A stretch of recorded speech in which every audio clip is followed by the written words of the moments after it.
I'm Katie Paris, and this is Uncorked. So, you guys, I'm super excited for tonight. Fun fact about me is that I actually met my husband because of The West Wing. It was the very first thing I ever knew about him, like before we met, that he had friends over to his house every Wednesday night. You know, no streaming services, nothing like that. Like, you had to come and watch live, and he would have friends over and they would watch The West Wing. So I heard about this through a friend. And because of that, you know, and because I love The West Wing, I thought that was a sign of not only good taste in television, but good character. So I said, yeah, I'll go on a blind date with him. And that was 19 years ago. So gratitude to The West Wing, and gratitude to our guest tonight, who was a huge part of that. You know him from shows such as The West Wing and Scandal and other fine films and television. Joshua Malina is here with us tonight. Hey, Joshua. Hello. So Joshua heard about all the good work you ladies are doing out there, texting those Georgia voters, mom to mom, saying, let's make sure to get all those kids registered. Let's make sure to get those absentee ballot requests in. He heard about it and he wanted to come show some support. So Joshua, thank you. Thank you for coming and showing the love. It was a jaunty theme song. I like the opening. I mean, it gets you in the spirit, right? Yes, I was bopping. Bopping is allowed here. Thank you. Okay, Joshua, what we really like to do here is to get into like people's kind of like the personal journey behind like why bother with politics? We're all busy in our lives. You're a dad, you've got a career going, everything else. And, you know, you are actually an actor that we all know best from political shows, but you have chosen a decision that not all actors make to engage in politics like IRL. And so, I mean, how do you choose? How do you choose like when to weigh in, when to use your voice in that way? That's an interesting question, because I think for most of my career, probably nobody cared about my opinion. And for most of my career, I thought when I heard or saw actors sort of mouthing off with their opinions, I thought, why should I care? Why should I listen to you? Which I think is a reasonable response. And if that's your response to my opinion, that's okay too. But I think somewhere along the line, the opportunity to share my opinion arose, and I saw the flip side of it. I always knew I would try to share my opinion, leaving room for other people to disagree with it. But I thought, why not? In part, that happened from a specific moment. I was asked by the Jewish Federation in Los Angeles to sit on the dais of this rally in support of Israel. And so it was a completely apolitical rally. It was Israel has a right to exist, which, at least for me, is not a controversial proposition. It seems sort of sad that you would even have to have a rally to make that point. But I said, sure, I'll join. I don't know if I'm a celebrity today, but I certainly wasn't this 20 years ago, which was evidenced by the fact that when I came, the celebrity signing people were like, who are you? And I'm like, look, you invited me. But I was struck really by the fact that they asked me with whom they weren't even really familiar, because they couldn't get actually prominent people come to this rally for Israel because it was considered too controversial. And I thought, okay, if maybe I can be somebody who's a voice for nuance and for finding gray in an area that's often treated as black and white, and maybe I can try to posit that it's possible to be pro-Israel and pro-Palestinian. And I think that's what sort of got me into sort of the habit of sharing my opinion, and then just the advent of social media, where I'm just fell in love with Twitter. I'm like, oh, I can say anything, and people can choose to read it or not. Yeah, I think that's so interesting. I think as many women engage in politics, part of some of the fear or, of doing that engagement is, I don't want to be divisive. I don't want to be seen as just so black and white. But when we can create space for conversations where we have those hard conversations sometimes. And let me say, in fairness, I'm sorry to interrupt you, but I'm painting myself as this great, wise person who's starting conversations that you speak of. And if you actually follow me on Twitter, I am often divisive, and I do say things that don't leave a crack of space for, So it is Twitter. We know. I am guilty, I will say, of often tweeting things that have no nuance whatsoever. So on the important things, I like to sort of engage more.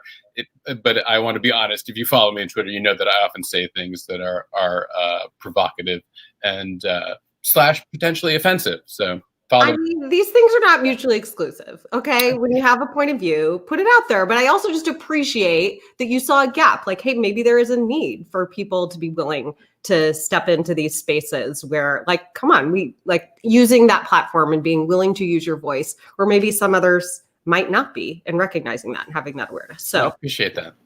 So one thing I would love to know, as a pretty big fan of Earthquake and also Scandal. I will say also Scandal. Did West Wing in particular, but I guess I'll ask about Scandal too. Did it shape your views on political engagement? And I also have to ask, which one is truer to life today? Yeah, that's a great question. Yes. Yeah, that I'm probably not qualified to answer. And I think also, I suppose my thinking on that question has changed over the years, because the West Wing, no doubt, shaped my the way I look at politics and sort of encouraged me, as I think it did. It functioned on many levels, but one level was it included sort of basic civics lessons, and it encouraged people to be active, engaged citizens of our country, which I thought was a noble calling, and generally not done in a way that made it feel like a school lesson. Hopefully it still felt like a great drama with great characters. And I think Aaron Sorkin is tremendously talented. But one of the things it did do is I encourage you to be a better citizen and to take part and to ponder the ways in which politics and our government affect our daily lives. And so I think it probably got me to buy in. I think I was always fairly aware of what's going on in the world, but maybe to care more deeply and to dig into certain issues more deeply. And at least at the time of the West Wing, I think I really fell under the spell of people like Eli Addy, who was a writer, producer for the show, who said to me, contrary to what I thought at the time, that he, in his actual political experience, most people in that arena have entered it out of a desire to help people and to make our country realize more fully the sort of principles on which it was created. I'm less convinced of that these days, because with our most recent and delightfully non-incumbent president, what I've seen just make your hair fall out in terms of people who are willing to do and say the most callous and awful things in order to remain in power. So I've gone, maybe it's because I worked on Scandal more recently, or maybe it's because of the Trump administration. I've gone from thinking and being influenced by the West Wing and thinking that, politicians, for the most part, are really have their hearts in it, and even though it's difficult to accomplish much, given this two-party system that we've got, they're in it for the right reasons. To being less convinced of that these days. So I guess I got more of a scandal mindset these days. You're following your career trajectory. Yeah, I think that's something that is so true. When I watch old episodes of The West Wing today, it's just, we knew it was a fantasy then, but sort of more of maybe like a civic fantasy, in which we are all engaged citizens. But today it feels more, I'm much more struck along the lines of what you said of like this notion of everyone, no matter what side, everyone's got the best of intentions. They're just trying to help people, that, no matter what, they have everyone's best interests at heart. That instead, the last 4 years have really challenged that idea. Yeah, and I think that idea. The West Wing may never have been, gritty political realism. It may have been more of an inspirational, aspirational fantasy drama. But I still believed in its essence, and I was more hopeful then than I am now that Trump has still managed somehow to get 74 million votes. That makes me despair a little bit for our country. Okay, but then how do you stay hopeful then? Well, while I'm despairing, I remind myself that is this is not a reason to disengage, but rather a reason to dig in more deeply and figure out a way to try to help the quote unquote, side I'm on, to sort of mobilize and to get things done. Something that was done with great success, at least in terms of the executive position on this last election, and we still have a chance to flip the Senate. And so let's not spend our time despairing, or at least let's let that despair sort of energize our efforts to make this happen. Absolutely. I mean, great segue, by the way. Like, all right, right? If you haven't clicked yet, I think right above me now in some copy, and probably in comments too, if you haven't gotten involved yet in Georgia, and you guys, we know how important those suburbs were outside of Atlanta to flipping Georgia blue. And so it is just so important that every last one of us, particularly if you know people in Georgia, or for all you women who are in Georgia, remember, I was born there. I got you. Remember, just click get involved. Engage with us. It's so worth it. And, it's just one more way to ring in the holiday season, which, happy Hanukkah, by the way. Thank you. Chag Sameach. I'm very excited.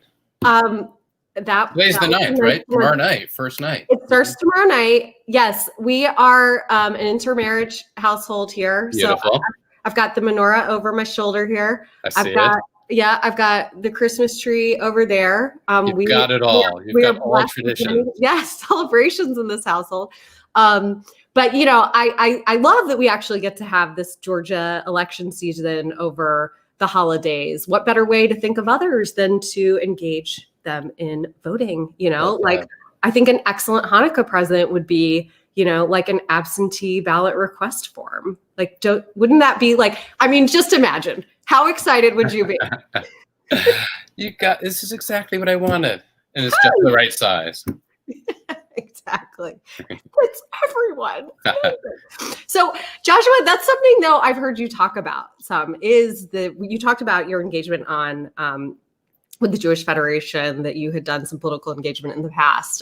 How does, I think all of us are driven by our values, and that can come from different places. And for you, you have talked about your faith informing your driving, some of your engagement. How do you think about that? Sure. I think one of the quintessential tenets of Judaism is the concept of Tikkun Olam, which is the Hebrew phrase for the reparation of the world. And this feeling, healing the world, and this feeling that as Jews, and of course, I think this stuff also applies universally, but it's certainly a strong Jewish principle that it's incumbent upon us to engage in helping to heal the world. And that can mean whatever you want it to mean, but it means actively feeling a responsibility, I guess, to try to leave the world at least a slightly better place than we found it. I don't want to pat myself on the back. I'm sure I come up short in this arena. We all do. Yeah, I mean, of course, there's always more you can do, and I constantly see people who really walk the walk and live the life in a way that I don't. But I do get involved when I have the opportunity to do some volunteer work or to get politically involved, and that I think that comes from a Jewish place in my experience. Well, I think that's important to speak out about, because sometimes you only hear about religious motivation leading people to a very different form of advocacy. And so I think for those of us who come from, a motivation of values and faith, to share that, I think is important. So thank you for doing that. Okay, another thing that I have to address with you, yes, is your affinity for musical theater. So here at Red, Wine, and Blue, I believe that almost everyone on our team actually has some history in musical theater, including myself. And so that is something that we have in common, and that is a fun fact we happen to know about you. And didn't you grow up like going to theater, and that's like. I grew up going to a lot of theater. Yes, I was very fortunate to. Well, I grew up in New Rochelle, New York, which is famously 45 minutes from Broadway. My dad had some involvement in theatrical production. His best friend also is a guy named Emmanuel Eisenberg, who's one of the great legendary Broadway producers. And so as a result, I got to see tons of theater, and it was always the most exciting thing in the world to me. It's what I loved. It's what I wanted to do. What was your favorite show when you were growing up? It's hard to say favorite show, but I will say one of the great happy coincidences of my life is that I did see in 1976, when I was 10 years old, there was an all-black version of Guys and Dolls on Broadway that was incredibly brilliant. And Robert Guillaume, may he rest in peace, played Nathan Detroit, a role that I would on my own play in various high school and college performances. Such a great show. And he was incredibly brilliant and hilarious. And I really, I really sat in the theater and said, I want to do that. And really, I want to be him. And to my delight, I ended up working with him for 2 years on Sports Night and, sort of meeting one of my idols. But that was one of the great performances and one of the great productions. So now that we can't go to the theater, like nothing that's happening right now. Yes. Joshua, what are you doing to get your fix and just have a little, release and enjoyment these days? That's a great question. I'm reading a lot. If I'm to be a candid, I'm watching a lot of television. I'm able, as an actor, this is a really nice thing. I performed for years with a group in Los Angeles called the Thrilling Adventure Hour that would put on monthly performances at a local theater where we did script in hand. It was sort of in the style of old time radio, but it was live with an incredible audience that had been coming to the show for over a decade, although I was involved maybe for 4 or 5 years. And we're still doing live Zoom events. And so that's a really nice outlet for me to sort of get a taste of doing theater under the new protocols. I mean, I'd love to get on an actual stage, but these live Zoom events are quite a lot of fun. Yeah. So theater has remained throughout your whole career. Have you continued to do live theater? Well, I did the Thrilling Adventure Hour. I haven't done a real fully staged theatrical production in many, many years. And I was scheduled to do so in San Diego at the Old Globe about 6 months ago. So I was going to do a play, a brilliant play written by one of my favorite writers, Nathan Englander. I don't even know if I'm supposed to talk about it. Maybe I'm not.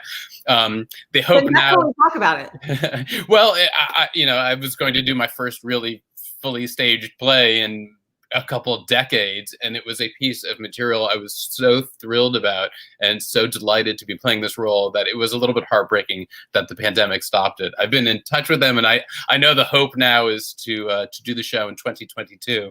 I was just exchanging emails with Nathan and trying to convince him that I will not have aged out of the part 2 years from now, and that at least from the balcony I'll look young enough to play the role. So something to look forward to. I hope so. Yes. Yeah. I mean, I am very much looking forward to it. Part of me feels like life is never going to change. Like, is theater going to be a thing again? I hope so. Oh, I mean, it's got to be that. So looking forward to. It has to. It has Yeah. to, right? I mean, I hope that's like one of my adult aspirations too. I did a little bit of community theater, maybe 10 years ago or Right on. as an adult.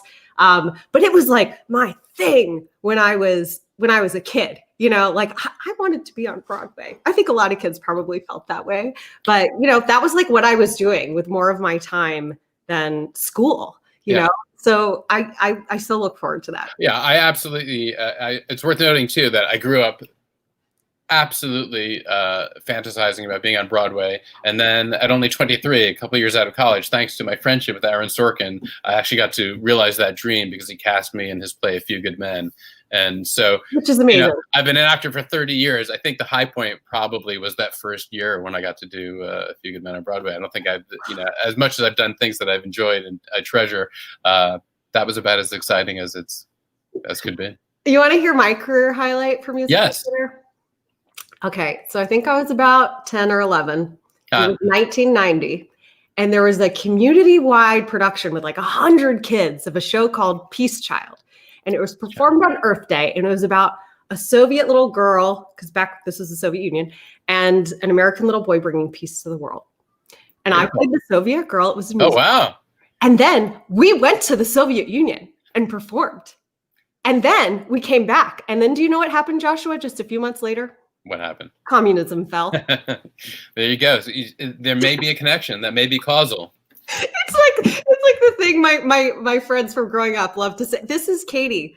She actually brought down communism. I mean, like, talk about the power of art. There it is. It is the power of art. It is. Okay. We are going to, what we have left to do here.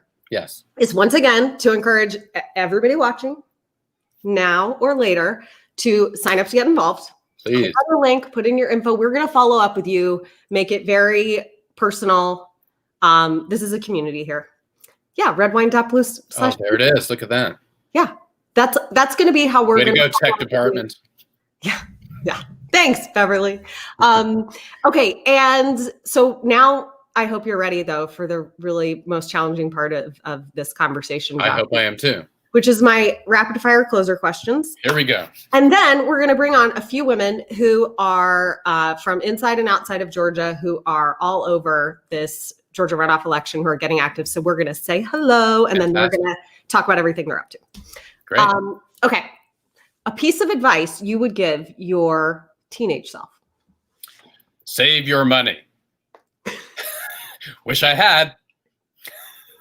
So just straight up financial advice. It's really I mean, look, it's a lightning round, so I'll admit I didn't think deeply about it, but no, I'll take it. That would have been good, or buy Apple. Also good to know. Yeah. All right, your favorite guilty pleasure. That's a tough one because I'll answer it, but it's in truth, do I actually feel guilty about it? No, I'm very easy on myself. But probably reality TV. I have an almost boundless appetite for reality TV. Give me Below Deck Mediterranean, Below Deck sailing, and I will watch it until it's done. Well, you are suited for this pandemic then. Yes. Yeah, frequently I'll mention a show and my wife says, when do you even watch that? I've never seen you. I say, honey, you go to sleep, and I'm yachting. Nice. All right, the person you'd most want to get a glass of wine with, and this person can be alive or dead. Well, I mean, the truth is my wife, but I'm able to do that, and that is an activity that happens here frequently.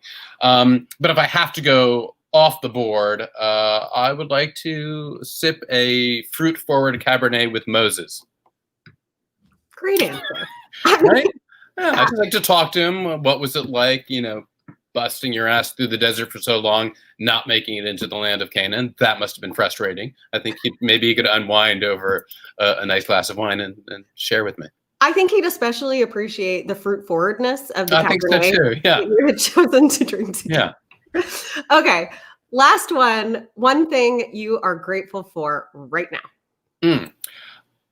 That's an easy one. My family. Right now, because of the pandemic, and this is one of the hidden blessings of an otherwise, obviously horrendous, cataclysmic world event.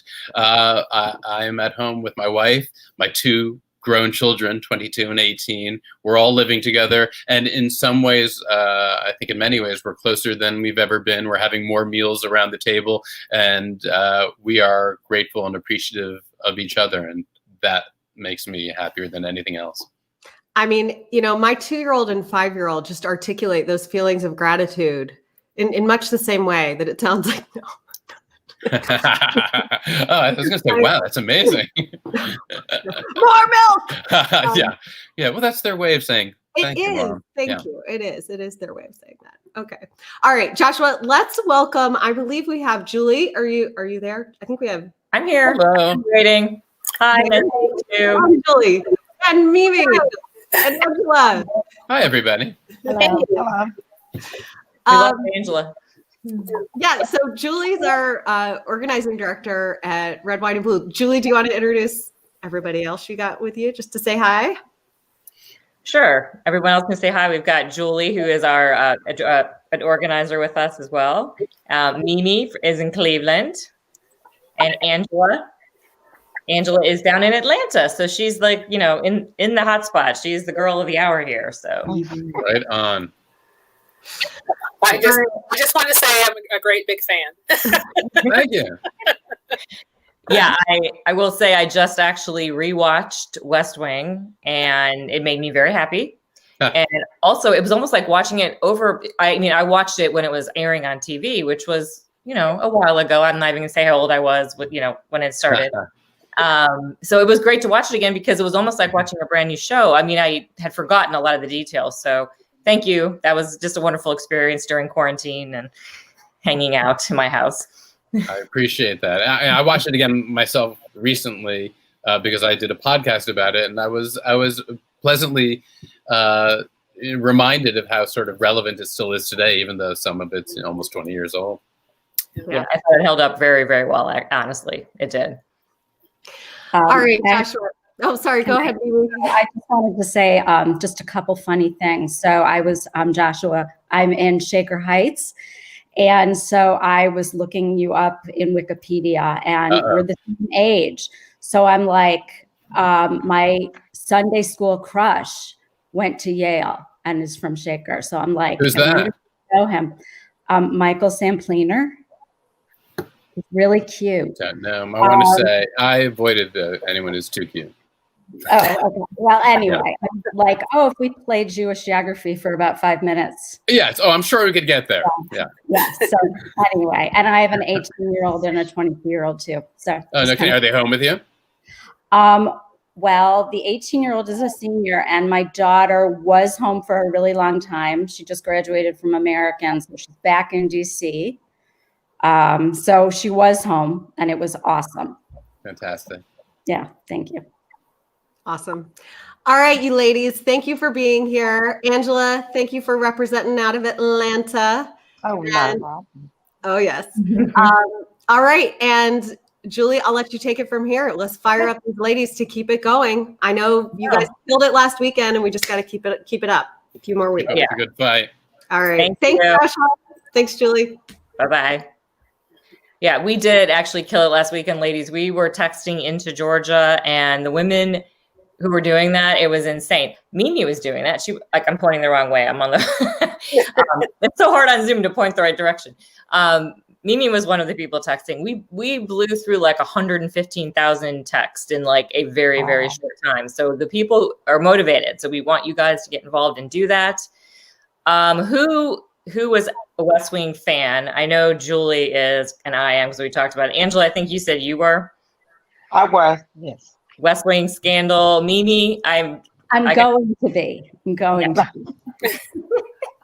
Do you guys have a favorite episode? I mean, Scandal, West Wing, any of those shows? I loved all of them. I think they were like the most amazing shows. So he literally just every show. He was also on The Big Bang Theory as well, and so I loved him on there as well. So I mean, just he's been in everything. He's been in episodes of Grey's Anatomy and House, and you know, all the shows. So I mean, I feel like we've just always been watching him. What about you, Angela? Are you a big fan? I am. My daughter got me involved into it a couple of years ago, so I'm more of a Scandal fan. Yeah, I was very, very much into Scandal. That was the first thing I watched when I DVR'd a show. Like that was the very first thing I wanted to watch when it was available. So Mimi, you're going to have to start. I will. I mean, we were talking earlier and I did the first series and I really did like it. And then I stopped watching TV forever.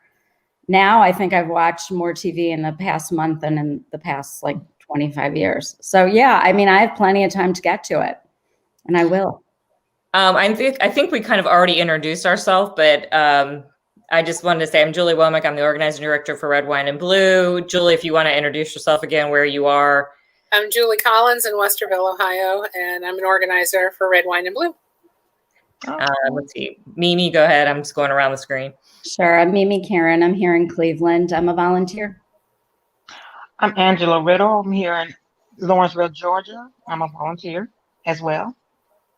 Yes, she is. She does a lot of moderating on Facebook for us. That's amazing. So you guys on the so we have a page we run called Suburban Housewives Against Trump, and there's 230,000 ladies on there. So it takes a lot of moderation. So we thank you and appreciate you, Angela, for doing that. Glad to do it. I'm going to say the one thing that I wrote this down. I actually wrote down one of the things that Joshua said. He was saying that he got involved like the first time where he spoke out was because he was asked to do it. I thought that was really great because I don't know. I find that people don't necessarily want to get involved sometimes, but if you ask them, you know, they will do something. I don't know. How did you guys first get involved in doing anything political? What was like the thing that prompted you to do that? Literally, somebody came on to my door and knocked and asked if I'd be willing to do a pretty big radical action. That kind of got my name out in our community and just kind of took off from there. I wound up being an elected official behind it. Okay, so there you go. Somebody asked you. What about you, Mimi or Angela? Do you guys have anyone push you to do stuff, or just what got you, activated? Well, I'm sorry. Go ahead. Well, I wanted to, I always wanted to do it, but didn't know how. So now that I was asked to do it, I'm excited. I really am, because I battle a lot at work because we have a lot of Trump people that's over me or whatever. So I got a lot of ladies involved as well. So, we're trying to turn this whole state of Georgia blue.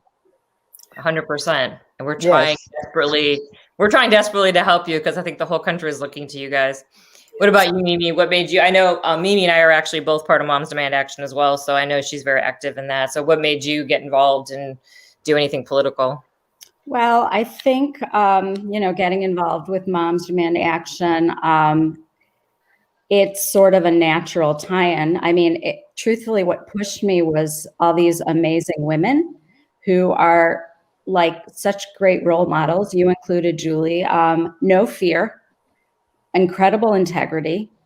And so when you're asked to do something by someone like that, you're willing to. So it's pushed me, and I'm happy about that, because I was feeling, truthfully, before I got involved with moms, really sad about our current situation, especially with regard to gun violence. But that sort of, spins off into the political arena. And so it's been, selfishly really good for me to push myself doing something like this. I've had to talk in front of crowds. I've had to call legislators, all these things that I never thought I would do. And I love doing something like texting women in Georgia. I mean, that's just awesome, being able to have that kind of impact, selfishly and unselfishly. No, 100%. So everybody who's watching, I think Beverly has put up on the screen how you can get involved with what we're doing. We try to make it fun. So, you can do things on your own from home. We can show you how to do that through our app we use, which is called Outvote. You can download that in the App Store and join our campaign. There's a code. Maybe we'll throw it up there. I'm not sure if Beverly has that, but it's 862-675, which spells out the word uncork. So you can download that and take action, but we have fun parties too. Like you can come and meet up with us. We do a coffee break for people who want to meet during the day. We have a tequila and texting event on Thursday evening. So you can also just come and hang out and meet other women who are like-minded and have a little fun and take some action. So, please come and join us for that. We are asking you right now. We are doing the whole ask you to get involved. You can definitely do it. All four of us are up here doing stuff. So we definitely want to have you guys involved. Angela, so we're taking all this action and we're trying to do things in Georgia. Tell us what's going on down there. What is it? What's the mood like? What's it like for you? It's the mood I feel it's going well. We have a lot of women as well as guys. I have my daughter involved, so she's at her job asking people to get involved or whatever. So I would love to be on a campaign where I am helping texting people to make the right decision. I feel. Awesome. So, well, I'm going to make sure that you come and do this with us for sure then, because you actually have contacts and people in Georgia. So that makes it even better. It's really, you text somebody they're going to pay attention. So it's super effective to do that. So we're going to make sure we get Angela involved in doing all of that. So Julie and Mimi, looking in from the outside, what are you guys, what are you worried about with the Senate race? Like, what are your big concerns? What are the issues? What are you worried about if the Republicans keep those seats? Go ahead, Julie. I know you probably have an opinion on that. I do. Shocker. I want Biden and Harris to be able to be effective. And to be effective, they're going to need legislators to help, push the legislation and stuff forward. And they won't have that if we don't flip these two seats. And Reverend Warnock and John Ossoff, they are really, really dynamic folks. So, I'm excited to be helping everybody that I know that's politically engaged or active here in Central Ohio is doing something, whether they're texting or calling or doing postcards. So, Ohio's really trying to, jump in there and really help. So, and I know that people are doing that all over the country as well. So, just really hopeful. What about you, Mimi? What are your concerns around like the Senate, being left to Mitch McConnell? Right. Similar. Their ability to not get anything pushed through, anything accomplished. That's, probably number one also for me. And, I'm sure I'm not alone, but I'm tired of the partisanship. I'm tired of, I'm excited about Biden and Harris, but I want some more unity. I think everybody feels that way. I'm so tired of being called a radical liberal because I'm a Democrat. And I maybe if it's like sort of one party right now, there will be an end to that a little bit, at least that rhetoric. And, I don't know, I'm a little cynical, but, you don't have a choice, but also to be hopeful. So it would be lovely if there was some unifying force going on in our government. I feel like Biden is trying very hard to do that right now. Like, I really feel like his message is so much about the unity. I hope it's breaking through. We'll see what happens. I am concerned as well about just whether anything will get done. I don't know, Angela, if you're hearing this down in Georgia, but I hear a lot of women I've spoken to there that a lot of people are saying, well, I want to have a check and balance. And I'm like, it's not a check and balance. It's just a full block. Is that what you're hearing? Yes. I hear a lot of that. Do you? On a daily basis, yes. Yeah. And I hope that the message is coming across. And I hope with Biden, doing the transition, appointing all these great people that he's been putting out there, showing that I think his cabinet and his appointees are going to represent the country. Like we're going to represent the diversity of the country. We're going to our country's like 50% women, right? He's got a bunch of women. I mean, I feel like that's hopefully a unifying message there. But I think the one thing else I wrote down that I loved was that Joshua said about the despair of it all was like, that makes you, he's like, don't despair, you get engaged and it empowers you. And I 100% agree with that. So, for anybody who's out there worried about this, tired, like you said, tired of the people being divisive and calling names, and you want to do something, we 100% want you involved. You can sign up at that website down there and we will get you involved with something, and you're going to meet some fun ladies. Like, okay. Well, if you were watching us on Facebook, there was tons of comments going on. People were really fun. So we would definitely like to get you guys involved. Let's see. I'm trying to think if there's anything else going on that I was going to talk about. Well, I really actually appreciate everybody coming on and taking some time to spend with us tonight. And I hope you guys will all come to events. And Angela, I'm going to definitely reach out and get you to come to something so you can text your friends in Georgia. And if you have friends in Georgia, we really want you to come to events because we want you to text your friends down there. Right. 100%. Definitely. Okay. Well, thank you guys so much for coming. And I appreciate everyone taking their time, and everyone have a good rest of their night. All right. You too. Yeah. Thank you. Bye.